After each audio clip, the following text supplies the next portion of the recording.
বৃহস্পতিবার চলতি বছরের টি-20 বিশ্বকাপের দ্বিতীয় সেমিফাইনালে ওয়াংখেড়ে স্টেডিয়ামে ভারত মুখোমুখি হয়েছিল ইংল্যান্ডে। রুদ্ধশ্বাস সেই ম্যাচে স্কাই ব্রিগেড পরাজিত করল হ্যারি ব্রুকদের এবং তারা ফাইনালেও খেলার যোগ্যতা অর্জন করে নিল। দ্বিতীয় সেমিফাইনালে প্রথমে ব্যাট করে 253 রান করে ভারত, কিন্তু তারপরেও ম্যাচ জিততে কেন এত কালঘাম ছুটে গেল স্কাই ব্রিগেডদের, সেই নিয়েই যাবতীয় বিশ্লেষণ ওয়াংখেড়ে স্টেডিয়াম থেকে করলেন প্রখ্যাত ক্রীড়া সাংবাদিক দেবাশিস দত্ত। এছাড়াও ফাইনাল ম্যাচ নিয়েও রয়েছে তার দুরন্ত বিশ্লেষণ।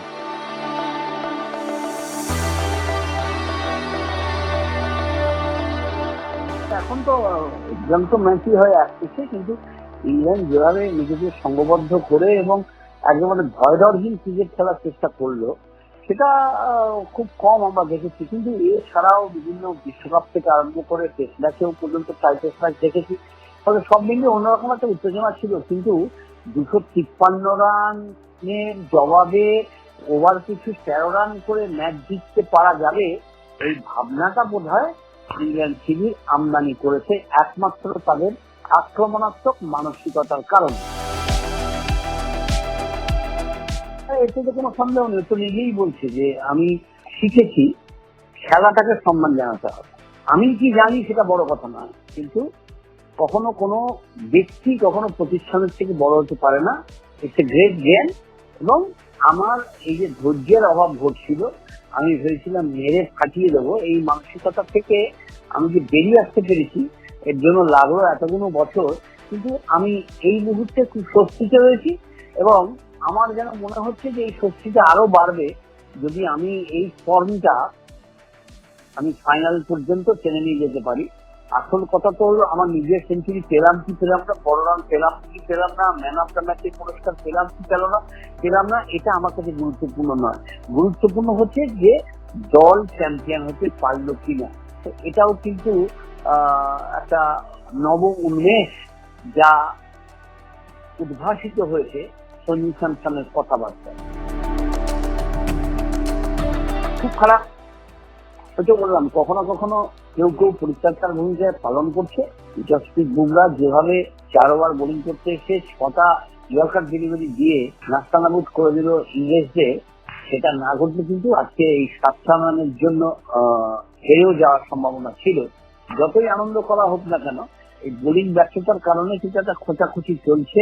60-এর উপর বেশি রান দিয়ে ফেলছেন বরুণ চক্রবর্তী, অন্য বোলাররাও কিন্তু খুব একটা যে ভালো বোলিং করছেন বুমরা ছাড়া তা নয়। তাই বোলিং নিয়ে প্রবল চিন্তার মাঝেই কিন্তু মোটেরায় নামতে হবে ভারতীয় দলকে।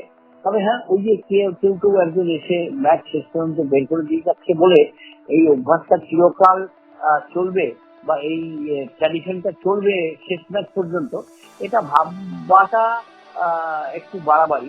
তবে আজকে যে এখন সবাই মিলে একটা ভালো ব্যাটিং করার দিকে নজর দিয়েছিল, সেরকম ভাবেই সর্বাঙ্গীন ভালো ক্রিকেট না খেলতে পারলে কিন্তু নিউজিল্যান্ড ঘাড় মটকে দিতে পারে। ওরাও কিন্তু ভালো দল এবং যেভাবে ওরা হারিয়েছে দক্ষিণ আফ্রিকার মতো শক্তিশালী দলকে, তাতে মানে কি বলবো, ফার্স্ট এগুলো শিখবেন বলে যে কথাটা বলা হয় বিমানে আকাশ ওড়ার সময়, এই কথাটাও বলতে হবে যে যতই ফাইনালে উঠে থাকুন না কেন, যতক্ষণ না পর্যন্ত ট্রফি জিতছ ততক্ষণ পর্যন্ত কিন্তু কিউই দল ঘুমের ঘরেও আক্রমণ করতে পারে।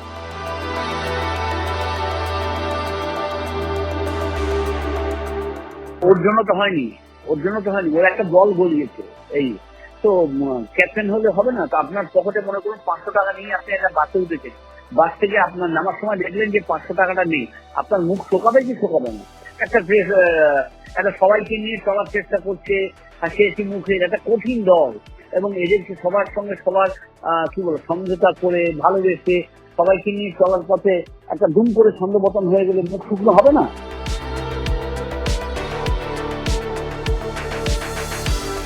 তার কারণ ওকে ধরে ফেলেছে এবং ব্যাকফুটে গিয়ে ওকে মেরে দিচ্ছে। তার কারণ হচ্ছে যে বল টার্ন করার পর ওকে মারছে। কখনো সুইচ হিট করেছে, কখনো রিভার্স সুইচ করেছে, কখনো সুইপ করেছে, কখনো সোজা বোলারের মাথার উপর দিয়ে তুলে দিয়েছে। ফলে তো এবং বাঁহাতি এবং ডানহাতি দুজন ব্যাটসম্যানরাই কিন্তু বরুণ চক্রবর্তীকে যথেষ্ট স্বাচ্ছন্দ্য নিয়ে খেলেছে।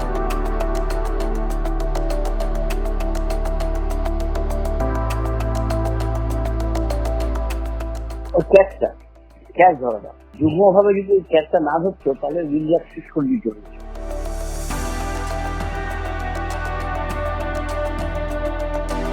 অবশ্যই আপনি দাপটের সঙ্গে খেলছেন, সেখান থেকে আপনার পা নড়ছে না, এমনিতেও পা নাড়ে না, সে পায়ে ও তো হ্যান্ড আই কোঅর্ডিনেশনের উপরে খেলে, পায়ের মুভমেন্টটা নড়াচড়াটা কম, তো সেখানে যদি রান না পায় বা আউট হয়ে যায় তখন তো তার মানে কি আত্মবিশ্বাসের চিপ ধরে এবং তার প্রভাবটা খেলার উপর পড়ে। একেবারেই না, বোলিং খারাপ হয়েছে, বোলিং খারাপ না হলে কি 253 রান তুলতে পারে? ভালো উইকেটে সদ্ব্যবহার করেছে ভারতীয় ব্যাটাররা। বল জায়গায় রাখতে হবে, বল জায়গায় রাখতে না পারলে আমি জানি না আহমেদাবাদের উইকেট কেমন হবে। সেখানেও কিন্তু বল যদি ঘোরে এবং বাউন্স করে তাহলে স্পিনারদের সুবিধে। আমার মনে হয় অর্শদীপও কিন্তু খুব ভালো বোলিং করছে না। আমার ধারণা, আমি যদি ক্ষমতায় থাকতাম, আমার যদি কেউ থাকতো, তাহলে আমি অবিলম্বে মোহাম্মদ সিরাজকে ফিরিয়ে আনতাম এবং অভিষেকের জায়গায় রিঙ্কু সিংকে হারাতাম। উপায় নেই, তার কারণ হচ্ছে যে প্রথম দিকে যদি ঈশান কিষান এবং সঞ্জু স্যামসন 97 রান যোগ না করতো তাহলে সেই প্রেশারটা গোটা টিমের মধ্যে এসে পড়ে যায়। প্রথম 6 ওভারের মধ্যে 60 রান তুলতে হবে বিনা উইকেট হারিয়ে, কিন্তু সেখানে যদি 3 উইকেটে 26 হয়ে যায় তখন সেই দলটা সত্যি চাপে পড়ে যায়।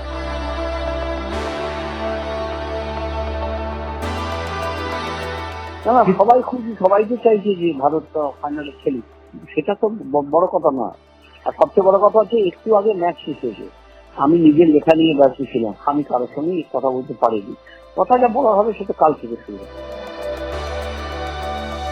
ট্রফি পেয়েছে আগেও, নিউজিল্যান্ড ট্রফি পায়নি, তাহলে ট্রফি জেতার সুযোগটা অনেক বেশি থাকবে, এটা নিয়ে থাকবে। কিন্তু ভারতীয় দল গঠন করার ক্ষেত্রে যে মানে কি বলবো, এই যে নিজেদের মধ্যে গ্রুপিজমটা আছে সেটাকে ভেঙে ফেলে একেবারে নিরপেক্ষ দৃষ্টিভঙ্গিতে প্রথম 11 জন যদি বাঁচতে না পারা যায় তাহলে আবারও হিস্ট্রি তুলতে জিততে হবে বা হেরে যেতে হবে।